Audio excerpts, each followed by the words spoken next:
விருதுநகர் மாவட்டம் அருப்புக்கோட்டையில் மது அருந்தும் குடிமகன்கள் சில சமயங்களில் போதை தலைக்கு ஏறி ஆங்காங்கே சாலை ஓரங்களில் விழுந்து கிடப்பது வாடிக்கையாகி வருகிறது.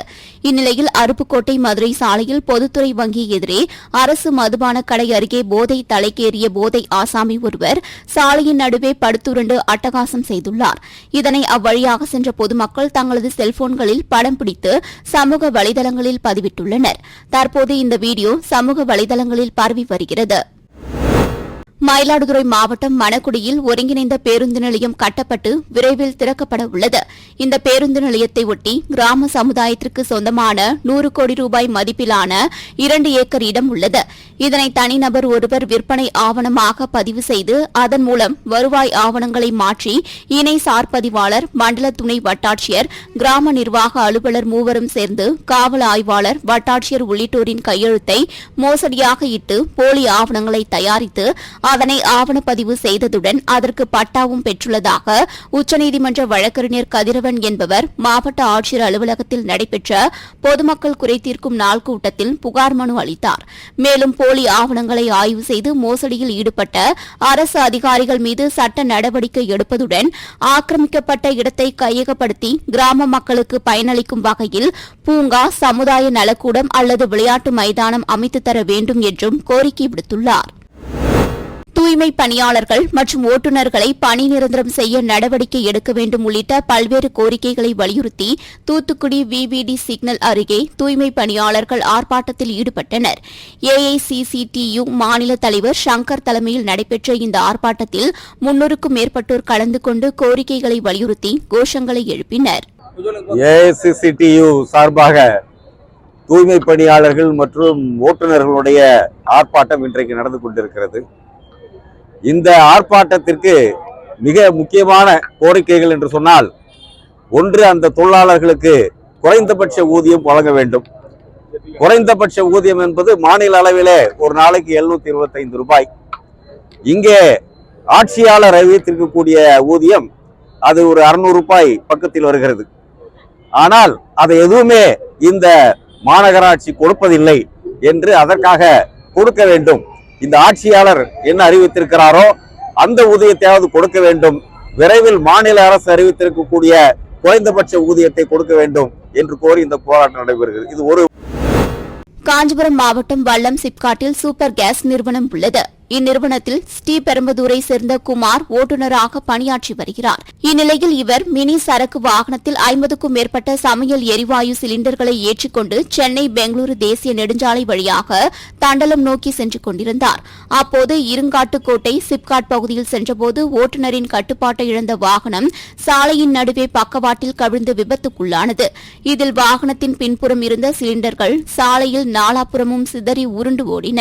இதனையடுத்து தகவல் அறிந்து சம்பவ இடத்திற்கு வந்த தீயணைப்பு வீரர்கள் சென்னை நோக்கி சென்ற அனைத்து வாகனங்களையும் சர்வீஸ் சாலையில் செல்ல அறிவுறுத்தினர்.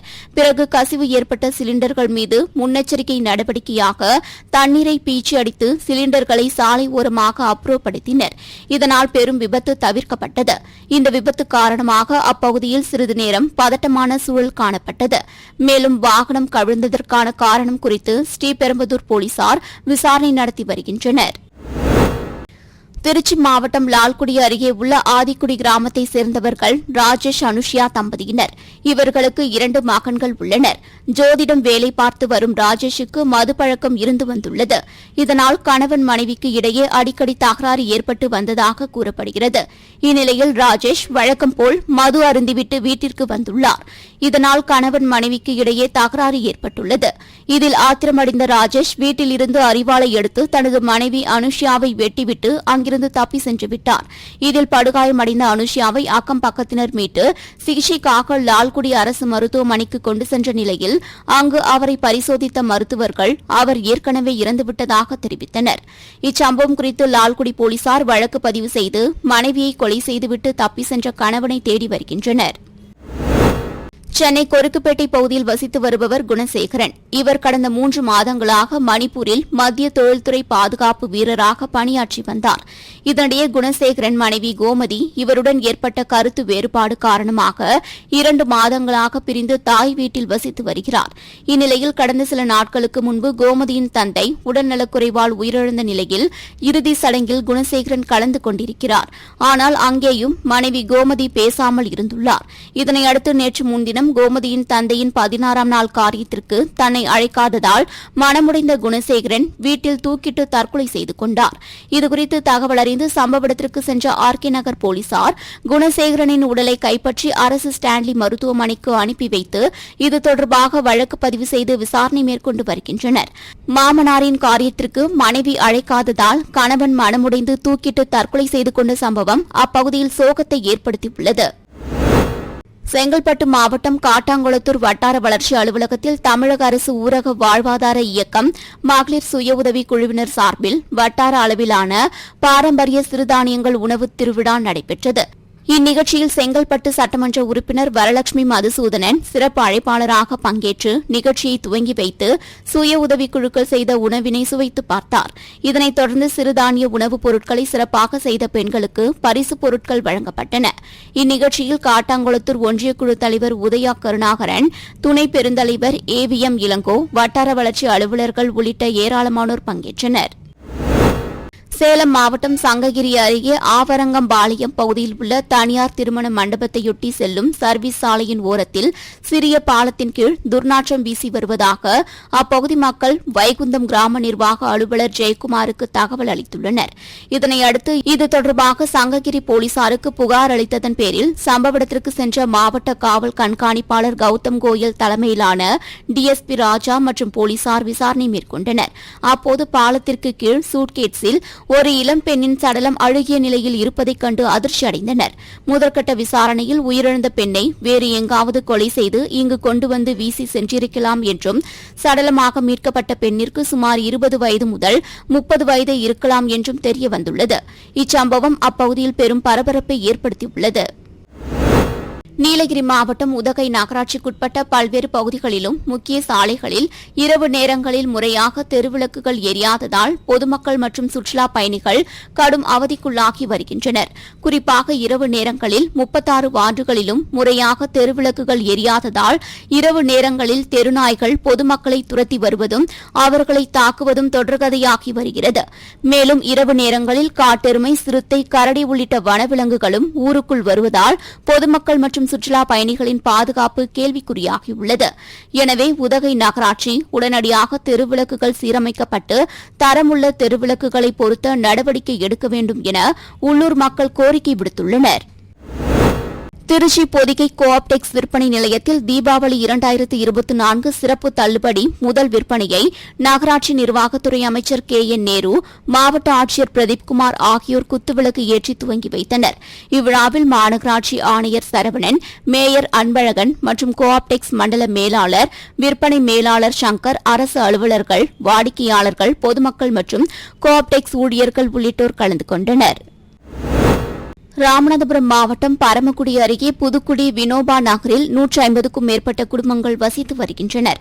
இப்பகுதி மக்களுக்கு கடந்த சில வாரங்களாக பொது குழாய்களில் காவிரி குடிநீர் விநியோகம் செய்யப்படுவதில்லை என்று கூறப்படுகிறது.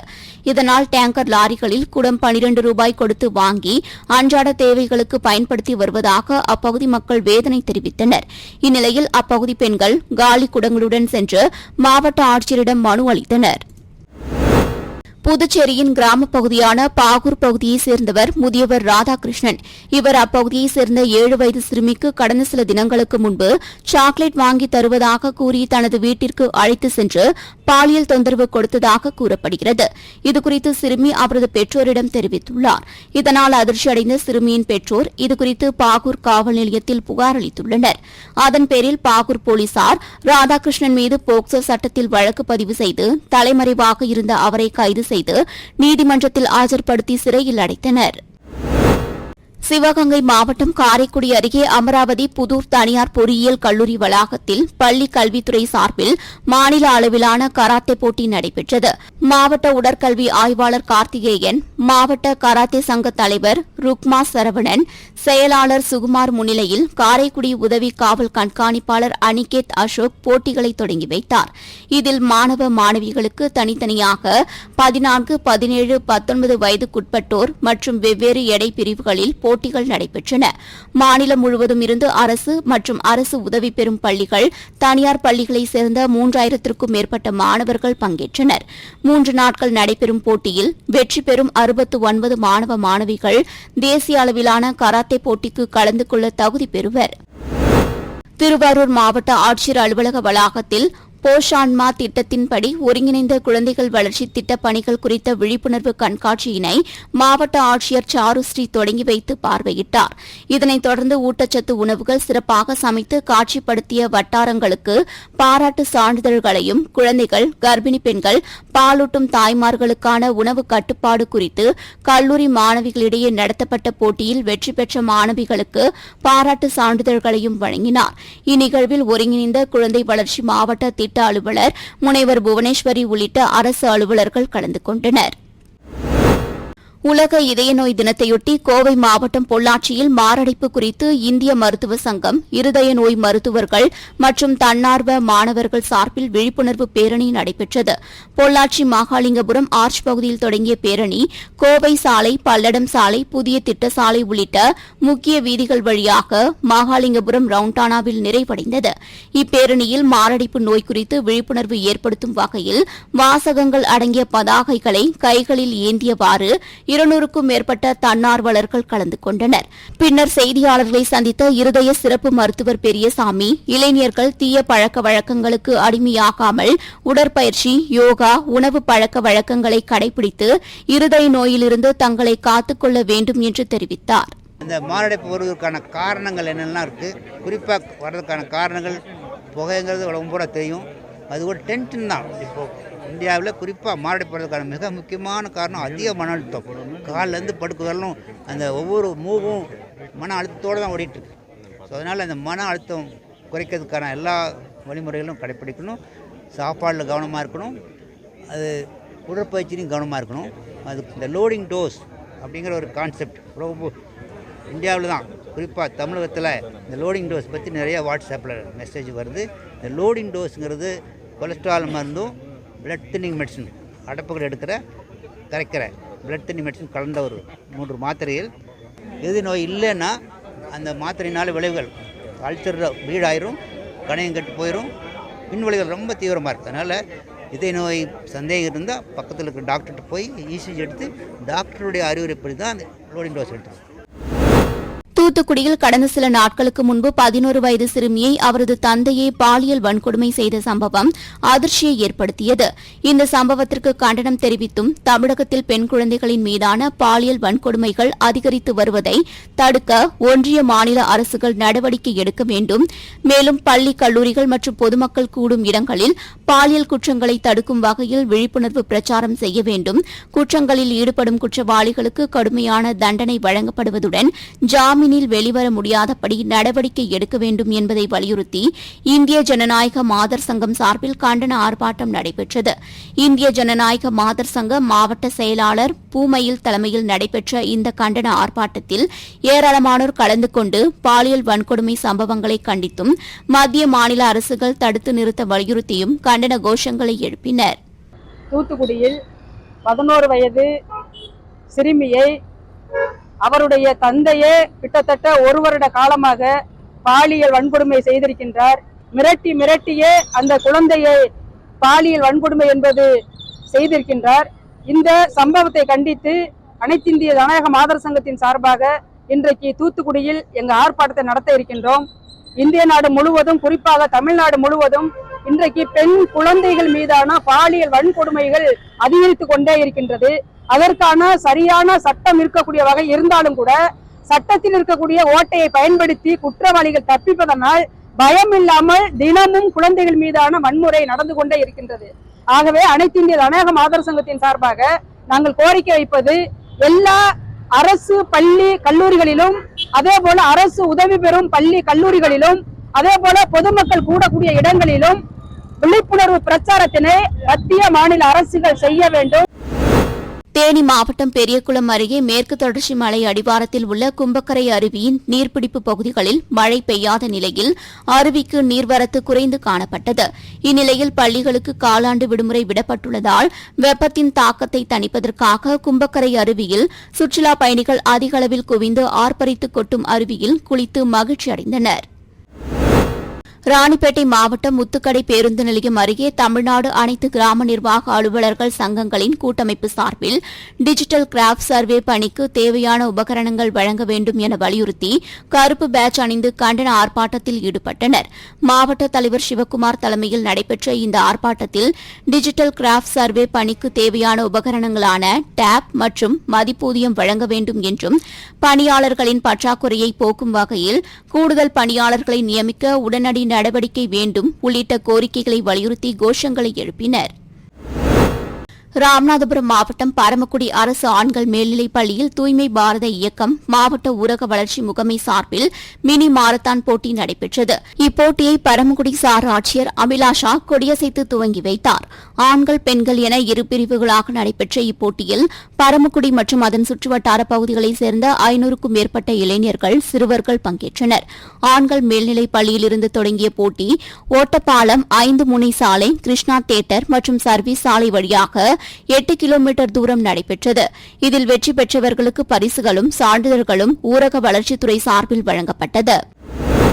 தமிழக முதலமைச்சர் கோப்பைக்கான போட்டிகளில் வெற்றி பெற்ற பள்ளி கல்லூரி மாணவ மாணவிகளுக்கான பரிசளிப்பு விழா திருச்சி மத்திய பேருந்து நிலையம் அருகில் உள்ள கலையரங்கில் மாவட்ட ஆட்சியர் பிரதீப்குமார் தலைமையில் நடைபெற்றது. இந்நிகழ்வில் நகராட்சி நிர்வாகத்துறை அமைச்சர் KN நேரு கலந்து கொண்டு போட்டிகளில் வெற்றி பெற்ற வீரர் வீராங்கனைகளுக்கு பதக்கம் மற்றும் சான்றிதழ் வழங்கி பாராட்டினார். இந்நிகழ்வில் மாநகராட்சி மேயர் அன்பழகன், மாநகராட்சி ஆணையர் சரவணன், சட்டமன்ற உறுப்பினர்கள் சவுந்தரபாண்டியன், ஸ்டாலின் குமார், பழனியாண்டி, கதிரவன் உள்ளிட்ட பலர் கலந்து கொண்டனர். ஈரோடு மாவட்டம் புஞ்சை புளியம்பட்டி பேருந்து நிலையம் அருகில் AAM என்ற சிறிய கார்மெண்ட் செயல்பட்டு வருகிறது. இந்த கம்பெனி உரிமையாளரான முத்துசாமி என்பவர் தனது இருசக்கர வாகனத்தை கம்பெனி கேட்டின் முன்பு நிறுத்திவிட்டு அந்த கம்பெனியிலேயே உள்ள வீட்டில் இரவு தூங்கியுள்ளார். இரவு திடீரென வெளியில் வந்த அவர் கேட்டின் முன்பு நிறுத்தி வைக்கப்பட்டிருந்த இருசக்கர வாகனம் காணாமல் போனதைக் கண்டு அதிர்ச்சியடைந்து CCTV கேமரா காட்சிகளை ஆய்வு செய்தபோது இளைஞர் ஒருவர் இருசக்கர வாகனத்தை திருடி செல்வதைக் கண்டு இதுகுறித்து புஞ்சை புளியம்பட்டி காவல் நிலையத்தில் புகார் அளித்துள்ளார். பின்னர் இதுகுறித்து வழக்கு பதிவு செய்த போலீசார் விசாரணை மேற்கொண்டு வருகின்றனர். வேலூர் மாவட்டம் குடியாத்தம் அடுத்த கொல்லப்பள்ளி பகுதியைச் சேர்ந்தவர் விக்கேஷ், இவரது மனைவி சுரேகா. இவர்கள் இருவருக்கும் திருமணமாகி 2 ஆண்டுகள் ஆகும் நிலையில் சுரேகாவிற்கு கடந்த 23ஆம் தேதி இரட்டை பெண் குழந்தைகள் பிறந்துள்ளது. இதில் குழந்தைகள் எடை குறைவாக இருந்ததால் 2 குழந்தையும் தீவிர சிகிச்சை பிரிவில் வைத்து செவிலியர்கள் கண்காணித்து வந்துள்ளனர். அதில் ஒரு குழந்தையை 2 நாட்களுக்கு முன்பு தாய் சுரேகாவிடம் கொடுத்த நிலையில் மற்றொரு குழந்தையை பார்க்க முடியாத ஏக்கத்தில் சுரேகா இருந்ததாக கூறப்படுகிறது. இந்நிலையில் அதிகாலை அவர் பிரசவ வார்டில் உள்ள 4வது மாடியிலிருந்து குதித்து தற்கொலைக்கு முயன்றுள்ளார். இதனைக் கண்ட அப்பகுதி மக்கள் சுரேகாவை மீட்டு தீவிர சிகிச்சை பிரிவில் அனுமதித்தனர். அங்கு அவருக்கு தீவிர சிகிச்சை அளித்தும் சுரேகா சிகிச்சை பலனின்றி பரிதாபமாக உயிரிழந்துள்ளார். பெற்ற குழந்தையை பார்க்க முடியாத ஏக்கத்தில் 4வது மாடியிலிருந்து குதித்து இளம்பெண் உயிரிழந்த சம்பவம் அப்பகுதியில் பெரும் பரபரப்பை ஏற்படுத்தியுள்ளது. இதுகுறித்து வேலூர் தாலுகா காவல்துறையினர் வழக்கு பதிவு செய்து விசாரணை மேற்கொண்டு வருகின்றனர். ராமநாதபுரம் மாவட்டம் திருவாடானை அடுத்த அரச்சத்தூர் கிராமத்தில் 800க்கும் மேற்பட்ட கிராம மக்கள் வசித்து வருகின்றனர். இங்கு பல வருடங்களாக குடிநீர் தட்டுப்பாடு இருந்து வரும் நிலையில் அவ்வப்போது போராட்டங்கள் நடத்தும்போது மட்டும் 2 நாட்கள் தண்ணீர் வழங்கிவிட்டு நிறுத்தப்பட்டு வந்துள்ளது. இதனால் ஆத்திரமடைந்த பொதுமக்கள் ஊராட்சி மன்ற அலுவலகத்தை பூட்டு போட்டு ஆர்ப்பாட்டத்தில் ஈடுபட்டனர். அப்போது அங்கு வந்த ஊராட்சி மன்ற தலைவர் முருகேஸ்வரியிடம் பொதுமக்கள் வாக்குவாதத்தில் ஈடுபட்டதால் பரபரப்பு ஏற்பட்டது. ஊர்ல பாத்தீங்கன்னா எப்படி ஒரு 150 குடி இருக்காங்க. அதாவது மக்களுக்காக கணக்குப்படி பாத்தீங்கன்னா ஒரு 800 பேர்கிட்ட இருக்கிறோம். 4-5 வருஷமாவே எங்க ஊர்ல வந்து தண்ணி பிரச்சனை பெரும் பிரச்சனையா இருக்கு. இதுக்கு வந்து எப்படி தீர்வு காண்றதுன்னு எங்களுக்கு ஒன்றும் புரியல. நாங்களும் பல தடவை போராட்டம் பண்ணியிருக்கோம். பஞ்சாயத்து போர்டுல வந்துட்டு நாங்களும் கேட்டிருக்கோம். தண்ணி சம்பந்தப்பட்ட நாங்க போராட்டம் பண்ணியிருக்கோம். எந்த வித தீர்வுமே எங்களுக்கு இன்ன வரைக்கும் கிடைக்கல. இப்போ வந்து நாங்க காலையில 6 மணிக்கு நாங்க பஞ்சாயத்து போர்டுக்கு முன்னாடி வந்தவங்க இன்ன வரைக்கும் எந்த வித ஆபீசர்ஸ் வந்து எங்களை வந்து நேரடியா பார்த்து என்ன பிரச்சனைன்னு இதுவரை கேட்கல. இதுக்கு மேல எங்களுக்கு வந்து போராட எப்படி இதுக்கு தீர்வு காண்கிறேன்னு எங்களுக்கே தெரியல. பாருங்க, சின்ன பிள்ளைங்க, ஸ்கூலுக்கு போற பிள்ளைங்க இதுகளெல்லாம் வச்சுக்கிட்டு நாங்க இதுகளுக்கு சாப்பாடு கூட கொடுக்காம இவ்வளவு நேரம் உட்கார்ந்து இருக்கிறோம். இன்னும் எங்களுக்கு ஒரு தீர்வு கிடைக்கல. எங்களுக்கு வந்து இது சம்பந்தப்பட்ட அதிகாரிகள் எல்லாரும் இந்த ஸ்பாட்டுக்கு இன்னைக்கு வந்தே ஆகணும். இது எத்தனை நாள் ஆனாலும் இந்த போராட்டத்தை நாங்க கையில விட மாட்டோம். மாசத்துக்கு 4 தடவையாவது நாங்க இப்படி போராட்டம் பண்ணிக்கிட்டே தான் இருக்கோம். கடலூர் மாவட்டம் விருதாச்சலம் அடுத்த கச்சி பெருமாநத்தம் கிராமத்தை சேர்ந்தவர் ரமேஷ். இவர் வெளிநாட்டில் பணிபுரிந்து வரும் நிலையில் கடந்த சில மாதங்களுக்கு முன்பு வெளிநாட்டில் இருந்து வீடு திரும்பியுள்ளார். இந்நிலையில் காலை அவருக்கு வலிப்பு ஏற்பட்டதாக கூறப்படுகிறது. இதனையடுத்து அவரை அவரது உறவினர்கள் விருதாச்சலம் அரசு மருத்துவமனையில் சிகிச்சைக்காக அனுமதித்துள்ளனர்.